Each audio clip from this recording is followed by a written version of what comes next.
ಅವರೆಲ್ಲ ಸೈನಿಕರು ತಾನೆ, ಅವರವರ ಮನೆಗೆ ಯಾಕೆ ಹೋಗ್ತಾ ಇರೋದವರಲ್ಲ? ನನ್ನೇನೆ ಯಾಕೆ ಬಂದಿಲ್ಲ? ಹಾ ಹಾ ಶಬ್ದ ಕೇಳ್ತಾ ಉಂಟು.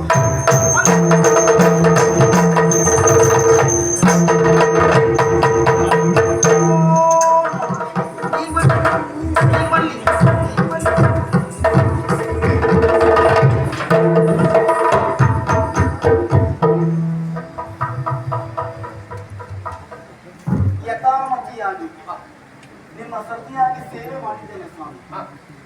ಸೇವೆ ಮಾಡಿ ನಮಸ್ಕಾರ ಮಾಡಿದೆ, ನಮಸ್ಕಾರ ಮಾಡಿದೆ ಅಂದೆ. ಈಗ ಆಶೀರ್ವಾದ ಮಾಡ್ಬೇಕಲ್ವಾ? ಈಗ ನೀನು ಮನಸ್ಸಿನಲ್ಲಿ ಇರಿಸಿಕೊಳ್ಳುವುದು ಒಂದ, ನಾನು ಕೊಡುವುದು ಒಂದ. ನಿನ್ನ ಕಡೆಗೆ ಆಮೇಲೆ ಮನಸ್ಸಿಗೆ ಬೇಸರ ಆಗ ಹೆಂಡತಿಯ ಮನಸ್ಸು ಗಂಡನಿಗೆ ಗೊತ್ತಿರ್ಬೇಕಪ್ಪ, ಗಂಡನ ಮನಸ್ಸು ಹೆಂಡತಿಗೆ ಗೊತ್ತಿರ್ಬೇಕು. ಅದೇ ದಾಂಪತ್ಯ ಅಂದ್ರೆ. ಅದು ಹೌದು. ಹಾಗಂತ ನೀನು ನಮಸ್ಕಾರ ಮಾಡಿದ ಪದ್ಧತಿ ಏನೋ ಒಳ್ಳೆಯದೇ ಉಂಟು, ಆದ್ರೆ ಮನಸ್ಸಿನ ಭಾವ ಹೀಗೆ ಎನ್ನುವುದು ನನಗೆ ಅರ್ಥ ಆಗ್ಬೇಕಾ ಬೇಡ? ಯಾವುದೋ ಒಂದು ಆಸೆಯನ್ನು ಹೊತ್ತುಕೊಂಡೇ ನೀನು ನಮಸ್ಕಾರ ಮಾಡ್ತೀಯೋ ಏನೋ. ಭಗವಂತನೇ ಎಲ್ಲವೂ ಗೊತ್ತಿರ್ತದೆ, ಆದ್ರೂ ಭಗವಂತನ ಸಮ್ಮುಖದಲ್ಲಿ ಕೈ ಮುಗಿದುಕೊಂಡು ಅದು ನಿವೇದನೆ ಮಾಡಿಕೊಳ್ಳೇಬೇಕು. ಅಪೇಕ್ಷೆ ಒಂದಾಗಿ ನಾವು ಕೊಡುವುದು ಒಂದಾಗಿ ಸಮಸ್ಯೆ ಗಂಡ ಅಂದ್ರೆ ಭಗವಂತ ಸ್ವರೂಪಿ ಅಂದರೆ ನಿಮ್ಮಲ್ಲಿಯೂ ಆತ್ಮ ನಿವೇದನೆ ಮಾಡಿಕೊಳ್ಳದೆ ಮತ್ಯಾರ ಮಾಡಿಕೊಳ್ಳುವುದು.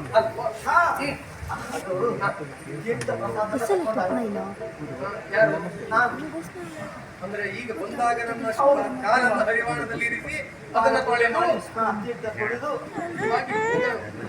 ನಮಗೆಲ್ಲ ತೀರ್ಥ ಸೇವನೆ ಮಾಡಬೇಕು, ಪುಣ್ಯಕ್ಷೇತ್ರ ದರ್ಶನ ಮಾಡಬೇಕು.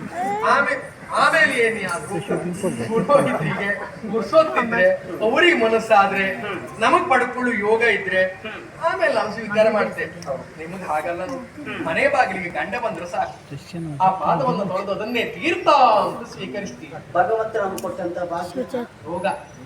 ನಿಮ್ಮ ಯೋಗ ನೋಡಿ, ನಮ್ ಯೋಗ ತೀರ್ಥ ಸೇವನೆ ಮಾಡಬೇಕು, ಹುಡುಕ್ತಾ ಹೋಗ್ಬೇಕು, ತೀರ್ಥ ಕ್ಷೇತ್ರಕ್ಕೆ ಹೋಗ್ಬೇಕು. ಏನ್ ಮಾಡ್ಬೇಕು? ನಮಗ್ ಹಾಗಲ್ಲ, ಗಂಡನ ಪಾದ ತೊಳೆಯುವುದು ಕುಡಿಯುವುದು. ಇನ್ನೊಂದು ವಿಶೇಷ ಕೇಳ್ತೀರ ಸ್ವಾಮಿ, ಏನು? ನೀವು ಮಾಡಿದ ಪಾಪದಲ್ಲಿ ನಮಗೆ ಪಾಲಿಲ್ಲ, ನಾವು ಮಾಡಿದ ಪುಣ್ಯದಲ್ಲಿ ಪಾಲು ಕೇಳದೆ ಬಿಡುವುದಿಲ್ಲ. ನೀವು ಮಾಡಿದ ಪುಣ್ಯದಲ್ಲಿ ನಿಮಗೆ ಪಾಲು, ಪಾಪದಲ್ಲಿ ಪಾಲು, ಪುಣ್ಯದಲ್ಲಿ ಪಾಲಿಲ್ಲ. ಅಂದ್ರೆ ಅಲ್ಲಿಂದ ಪಾಲು ನಮಗೆ ಬಿಟ್ಟರೆ ನಮ್ಮ ಪಾಲು ನಿಮಗಿಲ್ಲ. ಅಲ್ಲಿಂದ ಇಲ್ಲಿಗೂ ಸಮಸ್ಯೆ ಯಾರಿಗೆ ಕೇಳಿದ್ರೆ ಗಂಡು ಜಾತಿಗೆ ಬಿಟ್ಟರೆ ಹೆಣ್ಣು ಜಾತಿಗೆ ಸಮಸ್ಯೆ ಇಲ್ಲ ಅನ್ನೋದಾಯ್ತು. ಹಾಗಾಗಿ ಸಮರ್ಥರು ಅಂತ ಕರೆಯೋದು ಗಂಡನ್ನೇ. ಅಂದ್ರೆ ಹೊಣೆಗಾರಿಕೆ ಹೊರುವವನೇ ಅವ. ಹೌದು, ಗೋಣಿನ ತ್ರಾಣ ಹೆಚ್ಚಿದ್ದಾಗೆ ಸಾಮರ್ಥ್ಯ ಹೆಚ್ಚಿರ್ತದೆ. ಗಂಡ ಅಂದ್ರೆ ಹಾಗೆ ಸ್ವಾಮಿ. ಅದಿರ್ಲಿ, ಆಶೀರ್ವಾದ ಅಲ್ಲ ನೀನ್ ಏನ್ ಕೇಳಿದೆ? ನಾನೇ ಕೇಳ್ಕೊಳ್ಬೇಕಲ್ವ? ನಾನ್ ನಿರೀಕ್ಷೆ ಇರೋದು ಒಂದೇ ಒಂದು, ಏನು? ನಾನೊಬ್ಳು ತಾಯಿ ಆಗಬೇಕು. ಹಾಗಾಗಿ ಅಷ್ಟಪುತ್ರ ಸೌಭಾಗ್ಯವತಿ ಭವ ಅಂತ ಹೇಳಿ ಆಶೀರ್ವಾದ ಮಾತ್ರದಿಂದಲೇ ಮಕ್ಕಳಾಗ್ತಾರೆ ಅಂತಾದ್ರೆ ವ್ಯಕ್ತಿಗೆ ಮದುವೆ ಅಂತ ಸಂಸ್ಕಾರ ಯಾಕೆ? ಈಗ ಒಂದ್ ಆಶೀರ್ವಾದ ಮಾಡ್ತಿರೋದು ಆ ಕಡೆ ಮಕ್ಕಳಾಗ್ತಾರೆ. ಆಶೀರ್ವಾದಕ್ಕೂ ಮಕ್ಕಳಾದವರಿದ್ದಾರೆ, ಆಯ್ತಾ? ಹಣ್ಣು ಕೊಟ್ಟಾಗೂ ಮಕ್ಕಳಾದವರಿದ್ದಾರೆ, ಪಾಂಚ ಕೊಡದಾಗೂ ಮಕ್ಕಳಾದವರಿದ್ದಾರೆ. ಅದು ಅನುಗ್ರಹ. ಹೌದು, ಹಣ್ಣು ಮುತ್ತು ಹಾಗಿದ್ರೆ ಆಶೀರ್ವಾದ ಅದು ಕಷ್ಟ. ಹಾಗಾದ್ರೆ ಆಶೀರ್ವಾದ ಮಾಡಿದ್ರೆ ಎಲ್ಲಿ ಮತ್ತೆ ನಮ್ಮ ಆರೋಗ್ಯದ ಬಗ್ಗೆ ನಾವೇ ಆಲೋಚನೆ ಮಾಡ್ಕೊಂಡಾಗ.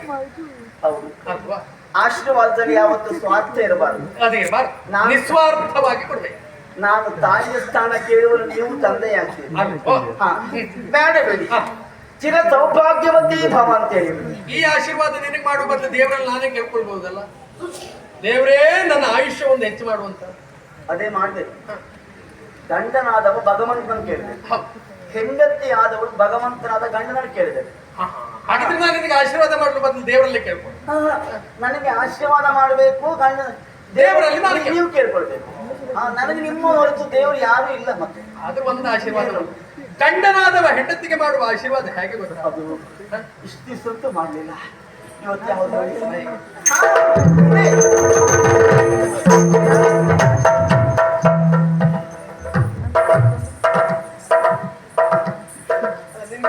ನೀವು ತಿರ್ಗೋಬೇಡ, ಆಮೇಲೆ ನನ್ನ ಅರ್ಜಿ ತಿಳ್ಬೇಡ, ನಾನೇ ಸೇರಿಬಿಡ್ತೇನೆ. ಕೇಳುವುದೇ ಹರಕೆ ಎಂತಲ್ಲ, ಬೇಡ ಬಿಡಿ. ಅಲ್ಲ ಬೇಡ ಬಿಡಿ ಅಂತ ನನಗೂ ಗೊತ್ತು. ಆದ್ರೆ ಏನು ಅಂತ ಗೊತ್ತಾಗ್ಲಿಲ್ಲ, ಒಮ್ಮೆಲೆ ಹಾರಿ ಬಿದ್ಯಪ್ಪ. ಏನು ಇಲ್ಲ ನೀ ಕೇಳದೆ ಉಳಿಯೋಳಲ್ಲ ಎನ್ನುವ ವಿಶ್ವಾಸ. ಬೇಡ, ನಿಮ್ಮ ಮನಸ್ಸಿಗೆ ನೋವು ಮಾಡಿದ್ರೆ ಸುಮ್ಮನೆ. ಅಯ್ಯೋ, ಮತ್ತೆ ಹೆಣ್ಣಿನ ಸ್ವಭಾವವೇ ಹಾಗೆ. ಹೀಗೆ ಕೇಳಿದ್ರೆ ಒಬ್ರಿಗೆ ನೋವಾಗ್ತದೆ ಅಂತ ತಿಳಿದಿದ್ರು ಕೇಳದೆ ಬಿಡುವ ಸ್ವಭಾವ ಹೆಂಗಸರದಲ್ಲ. ನನಗೆ ಅದ್ರ ಬಗ್ಗೆ ಜ್ಞಾನ ತಿಳಿದ ನಾನು ಹೇಳ್ತಾ ಇದ್ದೇನೆ. ಅದು ಮತ್ತೆ ನಿನಗೆ ಮತ್ತೆ ತಲೆ ಬಿಸಿ ಮಾಡುದೇ ಬೇಡ. ನೀ ಕೇಳ್ಬೇಕು ಅಂತಾದ್ರೆ ಯಾರಿರ್ಲಿ ಹಾಗಿರ್ಲಿ ಕೇಳುವುದೇ. ಕಾರಣ ಉಂಟು. ಏನು ಕೇಳಿದ್ರೆ ನಿಮಗೆ ನೋವು ಆಗ್ಬೋದು, ಇದ್ರಿಗಿದ್ದ ವ್ಯಕ್ತಿಗೆ ನೋವು ಆಗ್ಬೋದು. ಕೇಳದೆ ಹೋದ್ರೆ ನನಗೆ ನೋವು ಆಗ್ತದೆ. ಇದ್ರಿಗಿದ್ದ ವ್ಯಕ್ತಿಗಿಂತಲೂ ನನ್ನ ನೋವೇ ಹೆಚ್ಚು ನನಗೆ. ಅದೇ ಹಾಗೆ ಇರ್ಬೇಕು. ಹಾಗಾಗಿ ಕೇಳಿಬಿಡ್ತೇನೆ. ಕೇಳೆ ಕೇಳ ಕೇಳೆ. ಅವಲಿಗೆ ಪಯಣವಯ್ಯ ಪ್ರಾಣಕಾಂತ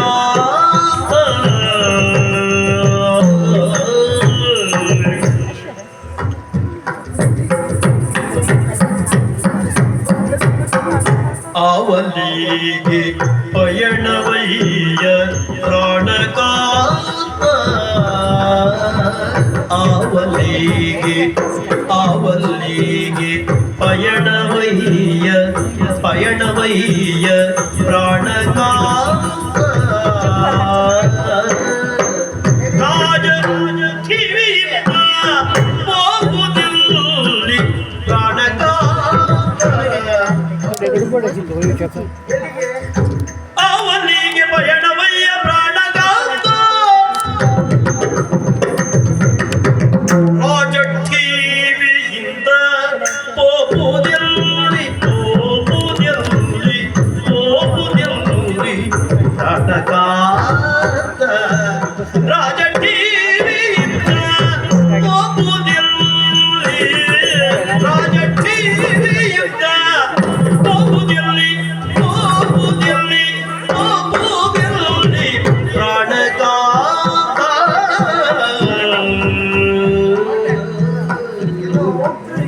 ಅವಲಿಗೆ ಪಯಣವಯ್ಯ ಪ್ರಾಣಕಾಂತ ರಾಜ ಟಿವಿಯಿಂದ ಹೋಗುವುದಿಲ್ಲಿ ಪ್ರಾಣಕಾಂತ ರಾಜ ಟಿವಿಯಿಂದ ಹೋಗುವುದಿಲ್ಲಿ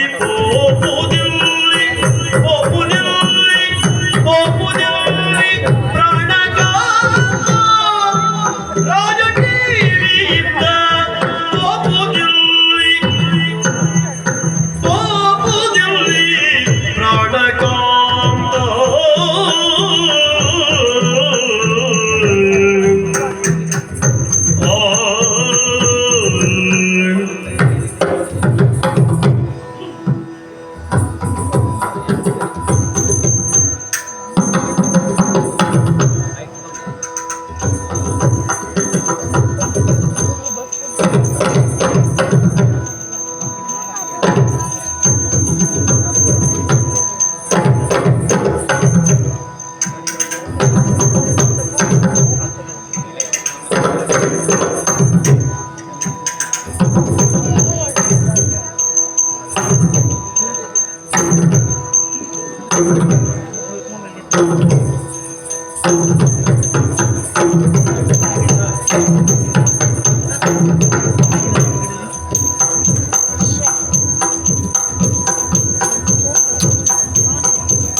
ಹೋಗುವುದಿಲ್ಲ ಪ್ರಾಣಕಾಂತ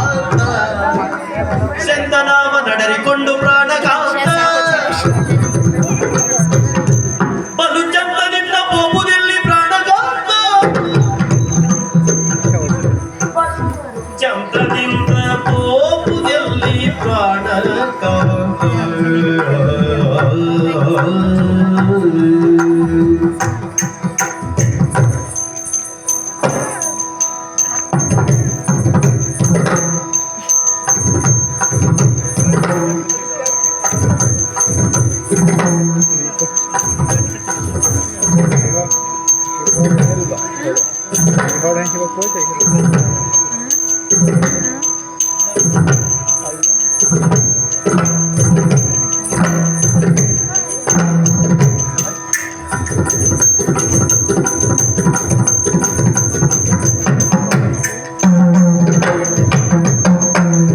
ಎಂದಿನಂದ ಅಲ್ಲವಿಂದು ಪ್ರಾಣಗಾನ ಎಂದಿನಂದ ಅಲ್ಲವಿಂದು ಪ್ರಾಣಗಾನ ಮನದಿ ಸಂದೇಹ ಗೊಳ್ಳದೆ ಬೇಡ ಪ್ರಾಣಗಾನ ಮನದಿ ಸಂದೇಹ ಗೊಳ್ಳದೆ ಬೇಡು ಪ್ರಾಣಗಾನ ಆವಲ್ಲಿಗೆ ಪಯಣ ನಿಮ್ಮ ಪಯಣವಯ್ಯ ಪ್ರಾಣಗಾತ ರಾಜ ಟಿವಿಯಿಂದ ಹೋಗುವುದಿಲ್ಲಿ ಪ್ರಾಣಗಾತ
ಆವಲ್ಲಿಗೆ ಪಯಣವಯ್ಯ ಪ್ರಾಣಗಾತ ಪ್ರಾಣಗಾತ ರಾಜ ಟಿವಿಯಿಂದ ಹೋಗುವುದಿಲ್ಲಿ ರಾಜ ಟಿವಿಯಿಂದ ಹೋಗುವುದಿಲ್ಲಿ ಪ್ರಾಣಗಾತ ಪ್ರಾಣಗಾತ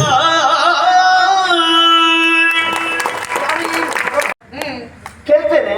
ಅಯ್ಯೋ ನೀನು ಕೇಳುವುದಕ್ಕೆ ಮನ ಮಾಡಿ ಕೇಳಿ ಬರ್ತೇನೆ. ಅಯ್ಯೋ ನೀ ಕೇಳಿದ್ರೆ ನಾ ಖಂಡಿತ ಹೇಳ್ತೇನೆ. ನನ್ನ ಕುತೂಹಲ ಅಷ್ಟು ಹೆಚ್ಚಾಗ್ಬೇಕು. ಅದೇ ಎಲ್ಲ ಬದಲಾವಣೆ ಉಂಟು. ಹಾಗೆ ಹಾ ಹಾ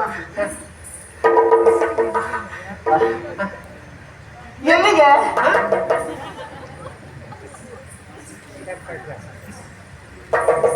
ಇಲ್ಲಿಗೆ ಅಲ್ಲ ಇನ್ನೆಲ್ಲಿಗೋ ಎಲ್ಲಿ ಹೊರಟಿದ್ದು ಯಾರು ನೀವು ಯಾವ ನೆಲೆಯಲ್ಲಿ ಪ್ರಶ್ನೆ ಮಾಡ್ತೀನಿ? ಅದೇ ಯಾಕೆ ಎಲ್ಲ ಹೊಸದಾಗಿ ಉಂಟು. ಹಾಗೆ ಸೀತದ ಕವಚ ಹೆಂಡತಿಯಲ್ಲಿ ಬರುವವರಿಗೆ ಕವಚ ಬೇಕಾ? ಛೆ, ಇದ್ರು ತೆಗೆದಿಟ್ಟು ಬರ್ಬೇಕು. ಸೀಸ ಕವಚ ರಣಕ್ಷೇತ್ರಕ್ಕೆ ಮಾತ್ರ. ಹೌದು. ಹ, ಶಿರತ್ರಾಣ ಉಂಟು. ಹೌದು. ಉಳಿಯೋ ಹ, ರೂಢಿಲಿ ಹಾಗೆ ಬಿಲ್ಲು ಹೌದು. ಬಾಣ ಎಲ್ಲ ಉಂಟು. ಹಾಗೆ ಯುದ್ಧಕ್ಕೆ ಇದೆಲ್ಲ ಬೇಕಾ? ನನ್ನಲ್ಲಿ ಯುದ್ಧಕ್ಕೆ ಇದೆಲ್ಲ ಬೇಕಾ? ಹ? ಹೆಂಡತಿಯಲ್ಲಿ ಯುದ್ಧಕ್ಕೆ ಬರಬೇಕಾದಂತ ಅನಿವಾರ್ಯತೆ ಉಂಟು. ಒಂದು ವೇಳೆ ಬಂದಂತಾದ್ರೂ ಈ ಎಲ್ಲ ಆಯುಧಗಳ ಅವಶ್ಯಕತೆ ಉಂಟು. ಮತ್ತೆ ಎಲ್ಲ ಇಟ್ಕೊಂಡು ಇಲ್ಲೇ ಬಂದ್ರಲ್ಲ. ನೀನು ಆವತ್ತಿನ ದಿವಸ ಹ. ಮದುವೆ ಮಂಟಪದಲ್ಲಿ ಇದೇ ಮುಖದ ವರ್ಚಸ್ಸು, ಅಲ್ವಾ? ಇದೇ ಕಣ್ಣಿನ ಹೊಳಪು. ಹ. ಆವತ್ತು ಹ. ಈ ಹೊಳಪನ್ನು ನೋಡಿದ ಮೇಲೆ ಹ. ಮತ್ತೆ ಇವತ್ತೇ ನೋಡ್ತಾ ಇದ್ದೇನೆ ನಾನು. ಆವತ್ತಿದ್ದಂತ ಆ ಟಿವಿ ಹ. ಇವತ್ತಿಗೂ ಉಂಟು ಅಂತ ತೋರಿಸ್ಲಿಕ್ಕೆ ಮಾತ್ರ. ಅದೇ ರಾಜ ಟಿವಿ ಗಾಂಭೀರ್ಯ ಅಷ್ಟುಂಟು ಸ್ವಾಮಿ. ಇಷ್ಟೆಲ್ಲ ಸೇರಿಸಿಕೊಂಡು ಹಾಗೆ ಅದು ನೋಡಿ ಇಲ್ಲಿ ಏನು ರಥ ನಮ್ಮದೇ ನನಗೆ ಗೊತ್ತುಂಟು. ಹಾಗೆ ನಿಮ್ಮದು ಹೇಳುವ ಬದಲಾಗಿ ನಮ್ಮದು. ನಮ್ಮದು ಈ ಚಂಪಕಾವತಿ ಎಲ್ಲವೂ ನಮ್ಮದೇ. ನಮ್ಮದು. ಹಾಗಾದ್ರೆ ಯಾವತ್ತೂ ಏರಿ ಬರುವಂತ ರಥ ಇದಲ್ಲವೇ ಅಲ್ಲ, ಇದೆಲ್ಲ ವಿಶೇಷವಾದ ರಥ. ರಥದ ತುಂಬೆಲ್ಲ ಆಯುಧಗಳುಂಟು, ಜೊತೆಯಲ್ಲಿ ಸಾರಥಿ ಈ ಕಡೆ ನೋಡ್ತಾ ಇದ್ದಾನೆ. ರಥಿಕನ ಅಪ್ಪಣೆಯ ಕ್ಷಣಕ್ಕೆ ಆದಿತ್ಯ ಎಂಬುದಾಗಿ ನಿರೀಕ್ಷೆ ಕಾಲು ಎತ್ಕೊಂಡೇ ಉಂಟು. ಅಂದ್ರೆ ಅಲ್ಲ, ರಣಕ್ಷೇತ್ರಕ್ಕೆ ಹೋಗ್ಬೋದು, ಅದೆಲ್ಲ ಯುದ್ಧ ಕ್ಷೇತ್ರಕ್ಕೆ ಹೋಗುವಂತ ತೊರಗ ವಿಶೇಷವಾದಂತ ರೀತಿಯಲ್ಲಿ ಅದನ್ನ ಕಟ್ಟಿದ್ದಾರೆ. ಹಾಗಾದ್ರೆ ಎಲ್ಲಿ ಹೋಗಿ ನಾನು ಬಂದದಿಲ್ಲಿಗೆ ಅಲ್ಲವೇ ಅಲ್ಲ, ಎಲ್ಲಿಗೂ ಹೋಗ್ತೀರಿ ನೀವು. ನನ್ನ ಹತ್ರ ಹೇಳಿದ್ರೆ ಎಲ್ಲೋ ಹೋಗ್ತೀರಿ. ಅದಿರ್ಲಿ, ಎಲ್ಲಿಗೆ? ಬೇಕು ಇಷ್ಟ ಆದ್ರೂ ಬೇಕು ಮನೆಗೆ. ನೀನು ಸತ್ಯ, ನೀ ಯಾವ್ದಾದ್ರು ಒಂದು ಭಾವದಲ್ಲಿ ಹೇಳ್ಬೇಕು. ಹೆಣ್ಣು ಹಾಗೆ ಯಾವತ್ತು ಒಂದು ಸಿಟ್ಟಿನ ಭಾವ ಅಂತ ಆದ್ರೆ ಎಲ್ಲಿಗೆ? ಇದು ಆಜ್ಞೆ. ಒಮ್ಮೆ ಸಿಟ್ಟು, ಒಮ್ಮೆ ಶಾಂತ, ಒಮ್ಮೆ ವಿನಮ್ರ, ಸಂಶಯ. ಇದು ಇಷ್ಟನ್ನ ಮಿಕ್ಕಿ ಮೀರಿ ಸಂಶಯ ಇಲ್ಲದ ಹೆಣ್ಣು ಈ ಲೋಕದಲ್ಲಿ ತುಂಬಾ ವಿರಳ. ಸಂಶಯ ಇಲ್ಲ, ಆದ್ರೂ ಇದ್ದರೂ ಆದ್ರೆ ಪ್ರಭಾವತಿ ಅದನ್ನ ಪ್ರಧಾನ ಮಾಡಬಾರದು ಎನ್ನುವುದು ನನ್ನ ಉದ್ದೇಶ. ಪ್ರಭಾವತಿ ಪ್ರದಾನ ಮಾಡಲಿಕ್ಕೆ ಕಾರಣ ನೀವು ಅಲ್ಲ. ಯಾವತ್ತು ಬಂದಾಗ ಬಂದ್ರೆ ಇದೆಲ್ಲ ಕೇಳ್ತಿದ್ದೆ ನಾನು. ಅಲ್ಲ, ಇದು ವಿಶೇಷವಾಗಿ ನೂತನವಾಗಿ ಶೃಂಗಾರಗೊಂಡು ಬಂದದ್ದು ಹೌದಾಗಿರಬಹುದು. ನೋಡಿ ಎಲ್ಲೋಟಿದ್ದೇವೆ. ಅಲ್ಲ, ಇದು ನಾನು ಕೇಳುವುದಿಲ್ಲ. ನೀನು ಕೇಳಿದ ಪ್ರಶ್ನೆಗೆ ಉತ್ತರವನ್ನು ನಾನು ಕೊಡಬಹುದು. ಆದ್ರೆ ನೀನು ಕೇಳುವ ರೀತಿ ನೀತಿಗಳು ಇದು ಅಧಿಕಾರವಾಣಿ. ಭಾವಭಕ್ತಿಯಿಂದ ನಾನು ಪ್ರಾಣಕಾಂತ,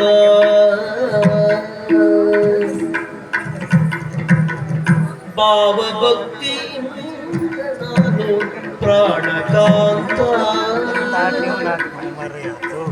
ಭಾವಭಕ್ತಿಯಿಂದ ನಾನು ಪ್ರಾಣಕಾಂತ. ಕೇಳಿ ನೀ ಒಲಿದು ಹೇಳು ನಿನಗೆ ಪ್ರಾಣಕಾಂತ, ಕೇಳುವೆ ನೀ ಒಲಿದು ಹೇಳು ನನಗೆ ಪ್ರಾಣಕಾಂತ.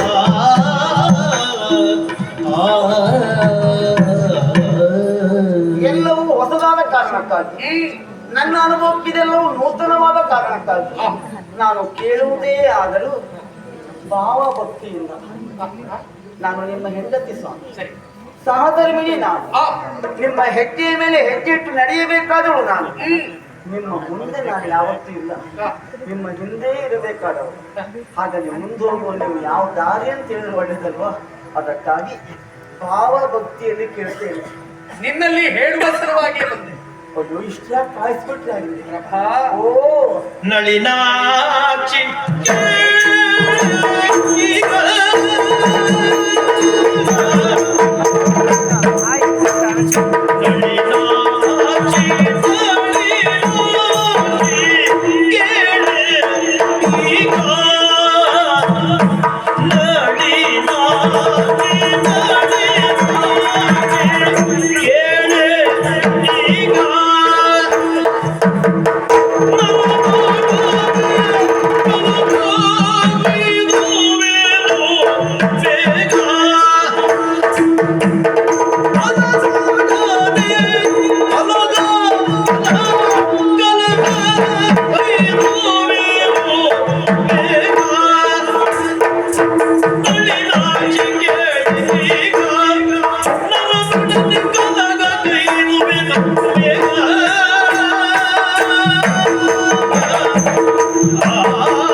ವಿಶೇಷವಾಗಿ ವಿಶ್ಲೇಷಿಸಬೇಕಾದಂತ ಅವಶ್ಯಕತೆ ಇಲ್ಲ ತಾನೆ?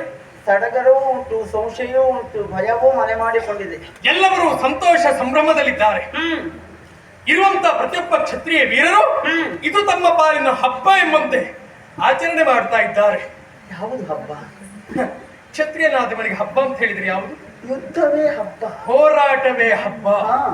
ಈ ಹಬ್ಬದ ವಾತಾವರಣ ಸೃಷ್ಟಿಸುವರೆ ಇಲ್ಲಿ ನಡೆದಿರುವಂತಹ ಘಟನೆಯೇ ಕಾರಣ. ಏನು? ಚಂಪಕಾರಣ್ಯನ ನೆಲಕ್ಕೆ ಒಂದು ಅಶ್ವದ ಪ್ರವೇಶವಾಗಿದೆ. ಹೌದಪ್ಪ, ಅದನ್ನು ಬಿಟ್ಟವರು ಯಾರು ಎನ್ನುವುದನ್ನು ಕೂಲಂಕುಷವಾಗಿ ನೋಡಿದಾಗ ಕುದುರೆಯ ಪಡಲಿಖಿತವನ್ನು ತೆಗೆದು ವಾಚಿಸಿದಾಗ ತಿಳಿದಂತಹ ವಿಚಾರ ಏನು? ಪಾಂಡವರು ಮಾಡುವಂತಹ ಯಾಗವಂತೆ ನಡೆದಂತಹ ಮಹಾಭಾರತ ಸಂಗ್ರಾಮದಲ್ಲಿ ಬಂಧುಗಳ ಹತ್ಯೆ ಆಯಿತು ಎನ್ನುವುದನ್ನು ತಿಳಿದಂತಹ ಧರ್ಮಶ್ರೇಷ್ಠ ಅಶ್ವಮೇಧವನ್ನ ಕೈಗೊಂಡ. ಆ ಮೂಲಕವಾಗಿ ಪೂಜಿಸಿ ಬಿಡಲ್ಪಟ್ಟಂತ ಅಶ್ವ ಎನ್ನುವುದು ದಿಗ್ದೇಶಗಳಿಗೆ ತಿರುಗಾಡುವುದಕ್ಕೆ ಸ್ವಯಚ್ಛೆಯಿಂದ ಬಿಟ್ಟಿದ್ದಾರಂತೆ. ಅದು ನೇರವಾಗಿ ಚಕ್ಕನಾಡನ್ನು ಸೇರಿತು. ಇದನ್ನ ಕಂಡೆವರಾದಂತಹ ತಂದೆಯವರಾದಂತಹ ಹಂಸಧ್ವಜ ಮಹಾರಾಜರು ಕುದುರೆಯನ್ನ ಬಂಧಿಸುವಲ್ಲಿ ಮನ ಮಾಡಿದ್ರು. ಕುದುರೆಯನ್ನು ಬಂಧಿಸಿದ್ದಾರೆ. ಬಂಧಿಸಿದ ಮಾತ್ರಕ್ಕೆ ಮುಗೀತದೆ ಅಲ್ಲಿಂದ ಪ್ರಾರಂಭ ಅಲ್ವಾ? ಹೋರಾಟ ಕಣಕ್ಕೆ ಇಳಿಬೇಕು. ಹೋರಾಟಕ್ಕೆ ಹೋಗಬೇಕು ಅಂತಾದ್ರೆ ಈ ಕಡೆಯಿಂದ ಸಮರ್ಥ ಸೇನಾ ನಾಯಕರೊಬ್ಬ ಬೇಕೋ ಬೇಡ? ಬೇಕೇ ಬೇಕು. ಅದಕ್ಕೆ ಮಗ ಸುಧನ್ವನೇ ಯೋಗ್ಯ ಎನ್ನುವ ಹಾಗೆ ತೀರ್ಮಾನಿಸಿ ಸೇನಾ ನಾಯಕನಾಗಿ ನನ್ನನ್ನು ನೇಮಿಸಿದ್ದಾರೆ. ಅದಕ್ಕಾಗಿ ಸಿದ್ಧತೆ. ಸೇನಾ ನಾಯಕರು ತಾವು? ಅಪ್ಪ, ನನ್ನವಲ್ಲವ ಸೇನಾ ನಾಯಕನಾಗಿ ಹೋಗುವಂತ ಸಂತೋಷ, ಅದು ಸಂತೋಷ ಹೌದು. ನಿಮಗೊಬ್ಬ ಸಮರ್ಥ ವಿರೋಧಿ ಬೇಕು ತಾನೆ. ಆ ಕಡೆಯಿಂದ ವೇದಾಶ್ವದ ರಕ್ಷಣೆಗೆ ಬೇಕಾಗಿ ನಿಮ್ಮೊಟ್ಟಿಗೆ ಎದುರಾಳಿಯಾಗಿ ನಿಂತವರು ಯಾರು ಬೇಕಲ್ಲ? ಬೇರೆ ಯಾರು ಅಲ್ಲ. ಯಾರು? ಈ ಕಡೆಯಲ್ಲಿ ಸೇನಾ ನಾಯಕನಾಗಿ ಹೊರಟವ ನಿನ್ನ ಗಂಡ ಸುಧನ್ವನಾದ್ರೆ ನನ್ನ ಪ್ರತಿಸ್ಪರ್ಧಿಯಾಗಿ ರಣಕ್ಷೇತ್ರದಲ್ಲಿ ಹೋರಾಟಕ್ಕೆ ನಿಲ್ಲುವ ಸಾಮಾನ್ಯ ಅಂತ ಭಾವಿಸಿದ್ಯಾ? ಯಾರು? ಮೂರು ಲೋಕದಲ್ಲೂ ಮನ್ನಣೆಯನ್ನ ಪಡೆದಿರುವಂತ ಸಮರ್ಥ ಪಾರ್ಥ. ಶಿವ ಶಿವ ಕಳವಳಿಸ ಬೇಡ ಮನದಿಯ, ಕಳವಳಿಸ ಬೇಡ ಮನದಿ, ಕಳವಳಿಸ ಬೇಡ ಮನದಿ, ಮುಖ್ಯ ಸುಧಗಳು ಗುರುವನಲ್ಲ, ಮುಖ್ಯ ಸುಧಗಳು ಗುರುವನಲ್ಲ ಮನದಿ, ಕಳವಳಿಸ ಬೇಡ ಮನದಿ,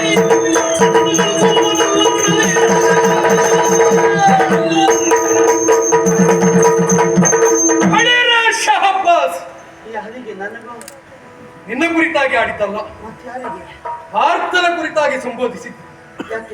ಪ್ರತಿಯೊಬ್ಬ ಕ್ಷತ್ರಿಯ ವೀರನಿಗೆ ರಣಕ್ಷೇತ್ರಕ್ಕೆ ತನ್ನ ಪ್ರತಿಸ್ಪರ್ಧಿಯಾಗಿ ಬರುವ ಪಾರ್ಥ ಅಂತ ತಿಳಿದ ಅಂತಾದ್ರೆ ಸ್ವಾಭಾವಿಕವಾಗಿ ಅವನ ಮೈಮನಸ್ಸಿನಲ್ಲಿ ನಡುಕೆ ಎನ್ನುವುದು ಹುಟ್ಟಿಕೊಳ್ಳುತ್ತದೆ. ಅರಮನೆಯಲ್ಲಿ ಭದ್ರವಾದಂತಹ ರಕ್ಷಣೆಗೆ ಒಳಪಟ್ಟಂತ ಹೆಣ್ಣು ಸಹ ಪಾರ್ಥನ ವಿಚಾರವನ್ನು ಕೇಳಿದಾಗ ಕಂಗಾಲಾಗ್ತಾಳೆ ಅಂತಾದ್ರೆ ಲೋಕಮುಖದಲ್ಲಿ ಅವ ಗೈದಿರುವಂತ ಸಾಹಸ ಎಂತದ್ದು ಅದನ್ನ ಗ್ರಹಿಸಿ ಬಳಿರೆ ಅಂತ ಉದ್ಗರಿಸಿದೆ. ಪ್ರಭಾವತಿ, ಕಳವಳಿಸಬೇಡ ಮನದಿ.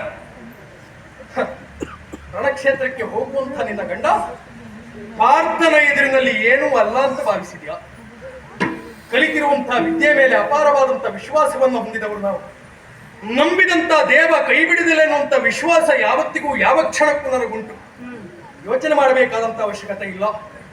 ಇಲ್ಲಿಯ ಸೇನಾ ನಾಯಕನಾಗಿ ನಮ್ಮೆಲ್ಲವರ ಆಶಯದ ಪ್ರಕಾರವಾಗಿ ರಣಕ್ಷೇತ್ರಕ್ಕೆ ಹೋಗಿ ರಣಕ್ಷೇತ್ರದಲ್ಲಿ ಪಾರ್ಥನನ್ನ ಗಳಿಸಿ ಜಯಸಿರಿಯನ್ನ ತರುವುದಕ್ಕೆ ಹೊರಟು ನಿಂತಿದ್ದೇನೆ.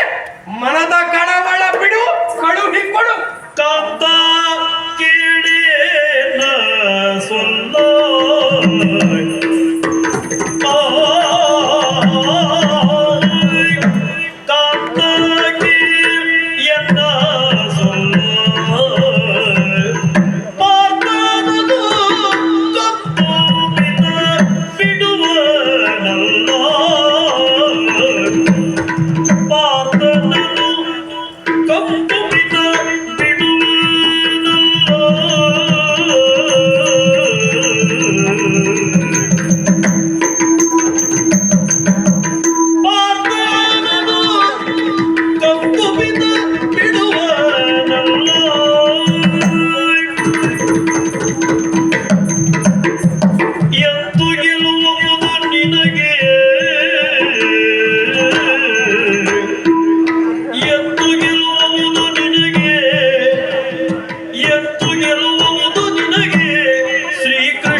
ಪಾರ್ಥ ಎಂಬ ಕಾರಣಕ್ಕಾಗಿ ಭಯ ಅಲ್ಲವೇ ಅಲ್ಲ. ಒಮ್ಮೆ ಧ್ವನಿ ನಿಂತಿದ್ದು ಸತ್ಯ. ಅವನು ಮನುಷ್ಯನೇ, ಅವನನ್ನು ಹೆತ್ತವಳು ತಾಯಿಯೇ. ನನ್ನವಲ್ಲವ ಪಾರ್ಥನ ಸಮ್ಮುಖದಲ್ಲಿ ಹೋರಾಟ ಮಾಡ್ತಾನೆ ಅಂತಾದ್ರೆ ನನಗೆ ಒಂದು ರೀತಿ ಹೆಮ್ಮೆ. ಛೇ, ಯಾರೊಟ್ಟಿಗೆ ಹೋರಾಟ ಮಾಡುವುದಲ್ಲ, ಇಡೀ ಪ್ರಪಂಚವೇ ಒಪ್ಪಿದಂತ ವೀರ ಪಾರ್ಥ ಏವ ಧನುರ್ಧರ ಎಂಬುದಂತ ನೆಗಳ್ತಿಗೆ ಪಾತ್ರನಾದವ. ಅವನ ಸಮ್ಮುಖದಲ್ಲಿ ಯುದ್ಧ ಬೇಡ, ನಿಲ್ಲುವುದಕ್ಕೂ ಒಂದು ಎದೆಗಾರಿಕೆ ಬೇಕು. ಆ ವಿಷಯದಲ್ಲಿ ನನ್ನ ವಲ್ಲಭ ಹೊರಟಿದ್ದಾನೆ ಅಂತಾದ್ರೆ ನಿಜಕ್ಕೂ ನನ್ನ ಸತಿತನ ಧನ್ಯ ಅಂತ ತಿಳ್ಕೊಳ್ತೇನೆ ಸ್ವಾಮಿ. ಆದ್ರೆ ನಿಮಗೆ ಯೋಚನೆ ಕಡಿಮೆ ಅಂತಲ್ಲ, ನನ್ನ ಯೋಚನೆಗೆ ಬಂದಿದ್ದನ್ನು ಹಂಚಿಕೊಳ್ತೇನೆ ಸ್ವಾಮಿ. ತಪ್ಪಲ್ಲ, ದೃಷ್ಟಿಕೂತಂ ನೆಸೆಯತ್ಪಾದ ಮಾತಿದೆ. ಕಾಲಿಡುವ ಮುನ್ನ ಕಣ್ಣಿಟ್ಟೇನೆ. ಕಾರ್ಯ ಮಾಡುವಾಗ ಯೋಚನೆ ಮಾಡಬೇಕು ತಾನೆ. ಪಾರ್ಥನೇನೋ ಬಂದಿದ್ದಾನೆ ಸತ್ಯ, ಅವನೊಟ್ಟಿಗೆ ನೀವು ಹೋರಾಟ ಮಾಡ್ತೀರಿ. ಪಾರ್ಥನನ್ನ ಖಂಡಿತವಾಗಿ ನೀವು ಗಾರುಗಡಿಸಬೇಕು. ಅದು ಮಾತು. ನಾವು ನಂಬಿದ ಭಗವಂತ ನಮ್ಮ ಕೈ ಬಿಡುವುದಿಲ್ಲ. ಯಾವಾಗ ಪಾರ್ಥನಲ್ಲಿ ನೀವು ಗೆಲ್ಲಬಹುದು, ಆದರೆ ಯುದ್ಧ ಅಷ್ಟಕ್ಕೆ ನಿಲ್ಲುವುದಿಲ್ಲ. ಮತ್ತೆ ಮತ್ತೊಬ್ಬ ಇದ್ದಾನೆ ಅವರಿಗೆ ಬೆಂಬಲಕ್ಕೆ. ಮಮ ಪ್ರಾಣ ಈ ಪಾಂಡವ ಎಂಬುದಾಗಿ ಮಾತು ಕೊಟ್ಟ ಮತ್ತೆ ಕುಂತಿಗೆ ಅವ ಖಂಡಿತ ಬಂದೇ ಬರ್ತಾನೆ, ಶ್ರೀಹರಿ. ಹಾಗಾದ್ರೆ ನರ ಮತ್ತು ನಾರಾಯಣರು ಇಬ್ಬರು ಒಟ್ಟಾಗಿ ಯುದ್ಧಕ್ಕೆ ನಿಂತಾಗ ಇನ್ನೊಬ್ಬ ನರನಿಗೆ ಗೆಲುವು ಕಷ್ಟ. ಹಾ ಸ್ವಾಮಿ, 4 ಕಾಲಿನ ಹರಿಯನ್ನ ಕಟ್ಟಿದ್ದೀರಿ. 2 ಕಾಲುಳ್ಳ ಮತ್ತು 2 ಕೈ ಉಳ್ಳಂತ ಹರಿ ಬರ್ತಾನೆ. ನರನಾರಾಯಣರಿಬ್ಬರು ಒಟ್ಟಾಗಿ ಯುದ್ಧಕ್ಕೆ ನಿಂತಾಗ ಎಂತೂ ಗೆಲ್ಲುವುದೋ ನಿಮಗೆ? ಶ್ರೀಕೃಷ್ಣ ಸಂತಸದಿ ಸಾಧ್ಯ ನಮಗೆ.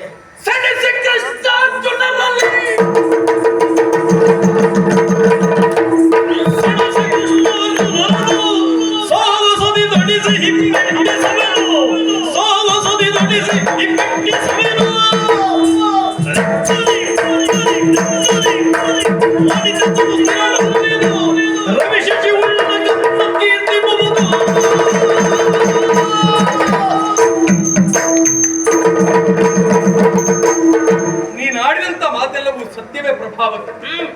ರಣಕ್ಷೇತ್ರದಲ್ಲಿ ಪಾರ್ಥನನ್ನ ಗಾರುಗಣಿಸಿದೆ ಅಂತಾದ್ರೆ ರಕ್ಷಣೆಗೆ ಇರತಕ್ಕಂತ ಹರಿ ಅಲ್ಲಿವರೆಗಾಗಿ ಬರ್ತಾನೆ. ಅಲ್ಲ, ಬರಬೇಕು ಎನ್ನುವುದು ನಮ್ಮೆಲ್ಲವರ ಆಶಯ. ಉದ್ದೇಶ ಏನು ಗೊತ್ತಾ? ರಣಕ್ಷೇತ್ರದಲ್ಲಿ ಪಾರ್ಥನನ್ನ ಸೋಲಿಸುವುದು ನಮ್ಮ ಉದ್ದೇಶ ಅಲ್ಲ, ಮತ್ತೆ ಹರಿಯನ್ನ ಚಂಪಕನಾಡಿಗೆ ಬರಿಸಿಕೊಳ್ಳಬೇಕೆನ್ನುವುದು ನಮ್ಮ ಧ್ಯೇಯ. ಆ ನಿಟ್ಟಿನಲ್ಲೇ ಹೊರಟು ನಿಂತವನೆನ್ನ ಗಂಡ ಪ್ರಭಾವತಿ. ಸಾಮಾನ್ಯರಿಗೆ ಅಂತ ಹೇಳಿದ್ರೆ ಸತ್ಯ ಬೇರೆ, ಪರಮ ಸತ್ಯ ಬೇರೆ. ಸರಿ, ಪ್ರಪಂಚದಲ್ಲಿ ತಿಳಿದುಕೊಂಡಿದ್ದು ಕೇವಲ ಸತ್ಯ ಮಾತ್ರ. ಪರಮ ಸತ್ಯ ಏನು ಗೊತ್ತಾ? ಪಾರ್ಥನನ್ನ ರಣಕ್ಷೇತ್ರದಲ್ಲಿ ಸೋಲಿಸ್ಲಿಕ್ಕೆ ಯಾರಿಂದಲೂ ಮತ್ತೊಬ್ಬ ಕ್ಷತ್ರಿಯ ವೀರನಿಂದ ಸಾಧ್ಯ ಇಲ್ಲ. ಅದು ಸಾಧ್ಯ ಅಂತ ತೋರಿಸುವುದಕ್ಕೆ ನಾನು ಹೊರಟವ. ಪರಮ ಸತ್ಯ ಏನು ಗೊತ್ತಾ? ಏನು? ಅವನನ್ನ ನಾನು ಸೋಲಿಸಿದ್ರೆ ಶ್ರೀಕೃಷ್ಣ ಇಲ್ಲಿವರೆಗಾಗಿ ಬರ್ತಾನೆ. ಇದು ಪರಮ ಸತ್ಯ. ಇಬ್ಬರು ಒಟ್ಟಾದಾಗ ಇದರ ಜೊತೆಗೆ ಮತ್ತೊಂದು ಸತ್ಯ ಏನು? ನರನಾರಾಯಣರಿಬ್ಬರು ಒಟ್ಟಾಗಿ ರಣಕ್ಷೇತ್ರದಲ್ಲಿ ನಿಂತರು ಅಂತಾದ್ರೆ ಯಾವ ವ್ಯಕ್ತಿಯಿಂದಲೋ ಶಕ್ತಿಯಿಂದಲೋ ಜಯವನ್ನ ಸಂಪಾದಿಸಿಕೊಳ್ಳುವುದು ಅಸಾಧ್ಯ. 11 ಅಕ್ಷೋಹಿಣಿ ಸೈನ್ಯವೇ ದರೆ ಉಳಿದಿದೆ. ಏನು ತಿಳಿಯದೇ ಹೋದವ ನಾನು ಅಂತ ಭಾವಿಸಿದ್ದೆ. ಮತ್ತೆ ಇದೆಲ್ಲವನ್ನ ತಿಳಿದೇ ಮುನ್ನಡೆಯುವ ಕೇಳು. ರಣಕ್ಷೇತ್ರಕ್ಕೆ ಶ್ರೀಕೃಷ್ಣ ಬರಬೇಕು, ಭಾರತನ ಸಾರಥ್ಯವನ್ನ ವಹಿಸಿಕೊಳ್ಳಬೇಕು, ಜಯಲಲನೆಯಿಂದ ಪಡೆಯಲು ಸುಖವಾಗಿ ಅವರು ಹೆಣಗಾಡಬೇಕು. ಪ್ರಾಮಾಣಿಕವಾದಂತಹ ಹೋರಾಟವನ್ನು ಎಸಗ್ತೇನೆ ಪ್ರಭಾವತಿ. ಎಲ್ಲಿ ಹೊರಗಿನ ಪ್ರಯತ್ನ ಕೇಳು, ರಣಕ್ಷೇತ್ರದಲ್ಲಿ ಅವರನ್ನ ಹಿಮ್ಮೆಟ್ಟಿಸುವ ಪ್ರಯತ್ನವನ್ನು ನಾನು ಮಾಡ್ತೇನೆ. ಒಂದು ವೇಳೆ ಅದು ನನ್ನಿಂದ ಅಸಾಧ್ಯ ಆಯಿತು ಅಂತಾದ್ರೆ ತಿರುಗಿ ಪುರವನ್ನ ಸೇರುವನಲ್ಲ, ರಣಕ್ಷೇತ್ರದಲ್ಲಿ ಮಣಿದು ವೀರ ಸ್ವರ್ಗವನ್ನು ನಾನು ಬರೀತೇನೆ. ಇದನ್ನೆಲ್ಲ ಅರಿತೇ ನಿಜವೂ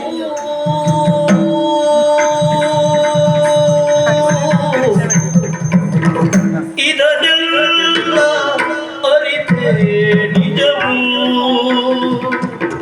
ಸುತಹೀನ ಮುದಿಸುವುದೇ ಕೈವಲ್ಯವೋ ಸುತಹೀನ ಮುದಿಸುವುದೇ ಕೈವಲ್ಯವೋ ಇದನ್ನೆಲ್ಲ ನರಿತೆ ನಿಜವೋ ಸುತಹೀನ ಗೋದಿಸುವುದೇ ಕೈವಲ್ಯವೋ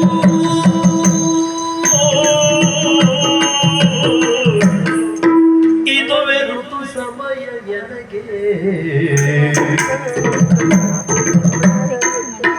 ಇದು ವಿರುದು ಸಮಯವೆನಗೆ ನಲ್ಲ ಇದು ವಿರುದು ಸಮಯವೆನಗೆ ಲಾಲಿಪುದು ಹದಗಾಲ ಬೆಳೆ ಮಾಡ್ಗೆಗೆ ಲಾಲಿಪುದು ಹದಗಾಲ ಬೆಳೆ ಮಾಡ್ಗೆಗೆ ಇದು ವಿರುದು ಸಮಯವೆನಗೆ ಲಾಲಿಪುದು ಹದಗಾಲ ಬೆಳೆ ಮಾಡ್ಗೆಗೆ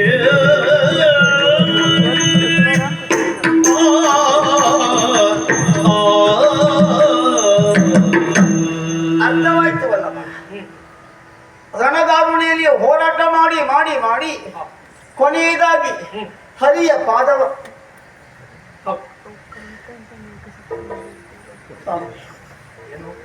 ಈ ಸಾಮ್ರಾಜ್ಯವನ್ನ ಬಿಟ್ಟು ಮೋಕ್ಷ ಸಾಮ್ರಾಜ್ಯವನ್ನು ಸೂರೆಗೊಳ್ಳುವ ಮನಸ್ಸಿನಿಂದ ಈ ಸಾಮ್ರಾಜ್ಯದಲ್ಲಿ ಎಲ್ಲವನ್ನ ಪಡೆದ ಮೇಲೆ ಅಲ್ಲವೇ ಮೋಕ್ಷ ಸಾಮ್ರಾಜ್ಯ ಸಿಗುವುದು ಯೋಚನೆ ಮಾಡಿದೆ. ಶ್ರುತಿ ವಾಕ್ಯವೇ ಸಾಗಿದೆ. ಅಪುತ್ರಸ್ಯ ಗತಿರ್ನಾಸ್ತಿ ಎಂಬುದಾಗಿ